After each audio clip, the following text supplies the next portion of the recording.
Good evening, and welcome to a special episode of the Girls Room podcast. I'm Angel Rose. Thank you for joining me this evening. Unfortunately, Luna couldn't join me tonight, but she will be in for the next episode. Tonight's special edition is a topic I really love. I would love to discuss with you guys about. But before we get started, please don't forget to and subscribe to our YouTube channel, press the like button and the bell, and let us know in the comments below what you think, and invite your friends to do so as well. So let's talk about it. Today's topic is top 5 of most influential royal women. And number 5 is Princess Margaret. Princess Margaret was born in 1930 on the 21st of August and died on the 9th of February 2022. Princess Margaret was the rebel of the royal family. Of course, she was, the spare to or sister of Queen Elizabeth, like Queen Her Majesty, Queen Elizabeth II. And she was the rebel, the party girl, the wild girl, who didn't really take to stuffy royal life protocols and rules and regulations, but she did enjoy the finer things of the royal family, which is the tiaras, the jewels, the dresses, the shoes, and makeup. But she had a sense of wild adventure. She loved to, make people laugh and smile, and a lot of people in the world absolutely loved and adored her. She used to love cracking jokes. She was a great dancer, and she made people fall in love with her demeanor and fall in love with her as a person. When it came to dignitaries, political figures, social figures, they all loved her, and that's what drew them to the royal family was Princess Margaret and her cheeky, wild, fun-loving side. She, had a lot of fun and silliness and adventure. She had a tumultuous life, but also enjoyed being part of the royal family at the same time, and did things her way without being told where to go, what to do, who to see. And she enjoyed the parties. She enjoyed to drink a lot and smoke, and she enjoyed, celebrating life to its fullest. And I think that's what people enjoyed and enjoyed about Princess Margaret and loved her to bits for. And she taught people that you know um, it's okay to be yourself, no matter who you are. You don't have to have a stiff upper lip to be able to enjoy life, to have a laugh, a drink, to celebrate life and all its fun and excitement. And Princess Margaret also was known as the Spare, um, who knew she wasn't going to be the queen, but having a sister who's a queen, hey, that's not bad, is it? Um, but that's what everybody loved about Princess Margaret. And number 4, we have Princess Sophie, the Duchess of Wessex, or the Duchess of Edinburgh now, as she is rightfully titled.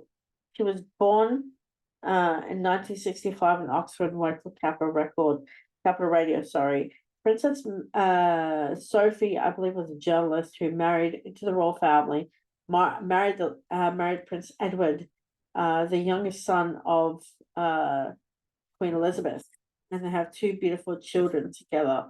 They have patronages and charities, and she's very much a loved member around the royal family. People love her.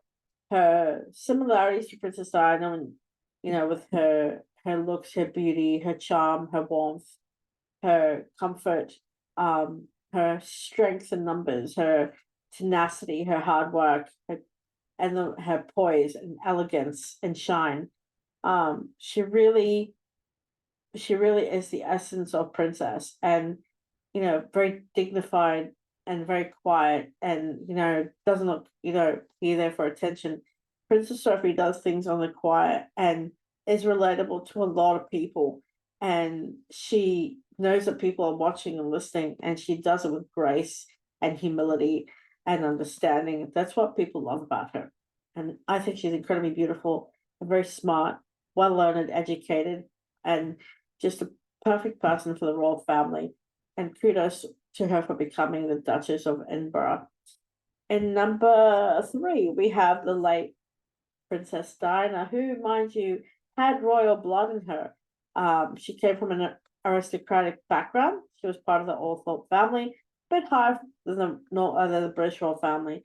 And she married the, at the time, Prince of Wales, who's now our king, King Charles III, and of course had 2 beautiful boys, their Royal Highnesses, the Prince of Wales, Prince William, and His Royal Highness Prince Henry, Prince Harry. And she struggled in life. The paparazzi hounded her, wouldn't leave her alone. You know, she was the most photographic woman, or photographed woman around the world. But very beautiful. She was a teacher before she joined the royal family. As I said, she was hounded by the media and the paparazzi everywhere she went. People wanted to know her whereabouts, what she said, and she was never really left alone, so to speak, because everywhere she went, you know, the media followed. She was hounded, the poor thing, till right up at the end of her short-lived life, when she passed away on the 31st of August in 1997. And to this day, Diana is still very much remembered in people's hearts and celebrated and talked about. She's the most talked about figure in history, and her legacy is still very much alive through her son's work. For the Diana Awards, she hugged AIDS patients. She carried them. She spent time with people in hospital. She walked in minefields in other countries, or landmines in other countries. And she was very much the people's princess. She epitomized what a real princess is and who a princess is. A real life fairy tale. And unfortunately, her life wasn't a fairy tale, but people loved that about her, that they're able to feel her like that she was one of them. Her warmth, her strength, her light, her empathy and kindness and love and understanding, her patience and tolerance, her, her wisdom, her words. She carried herself with elegance and style and dignity. And she was just a person who everybody to this day loves, talks about, and misses and admires. And she will forever be remembered as that. And number 2, we have now Princess of Wales, Duchess Catherine, or Princess Catherine of England. Duchess Catherine and Duchess of Cornwall, who's now Princess Catherine, Princess of Wales, was also an aristocrat who went to school with Prince William at St. Andrews, who helped her parents in their party planning business, who worked at some fashion stores, and also, dated His Royal Highness, our future King Prince William. And then they dated for about 8 years on and off until they got married about 12 years ago. Their wedding was the biggest and most watched wedding of all time, next to Diana and Charles. And they have 3 beautiful children together. Princess Catherine, or Duchess Catherine, Princess of Wales, is very much loved by the people, and they regard her as also, again, the people's princess, because she reminds them of her late mother-in-law, Lady Di, Princess Diana. She's elegant, charming. Her early childhood, early life years, her charity that she works with kids to help kids, mental health awareness. She has charities for mental health that she helps out with, also including William's charities that they share together.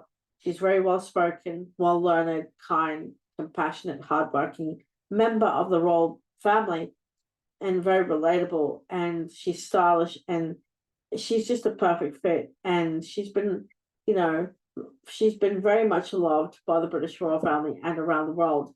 And I can't wait for her to be our next future monarch, Queen Consort, Queen Catherine.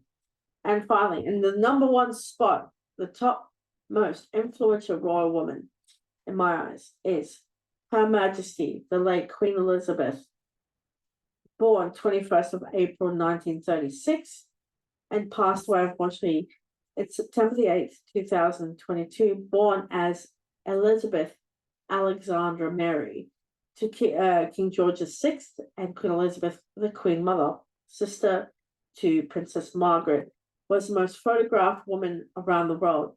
Her reign began at the tender age of 26 after her father, the late King George VI, passed away.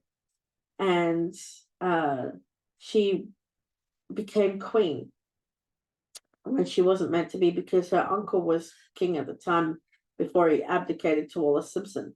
And then she became queen of the Commonwealth realms, England, Ireland, Scotland, Wales, Australia, New Zealand, etc. Her epitome in grace, her style, the way she handled herself was very dignified, say nothing, do nothing attitude. Her, her fun side, but also her as a queen, a mother, a grandmother, a sister, and she just carried herself with grace. She was incredibly humble and kind and dignified in the way she did things. And, it was a lot to be queen, but she showed that being who you are, you can do just about anything and say anything and do anything as a person. And that's why these strong, incredible, beautiful, amazing, wonderful royal women are so powerful and so influential. It's because how the world sees them and how they see themselves and carry themselves that way. And it teaches us women that this is how we should carry ourselves in power and strength and light.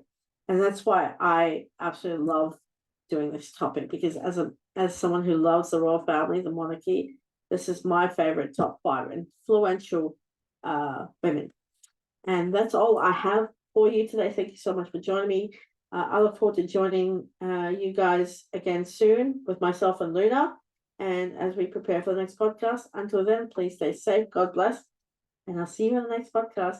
Bye, guys.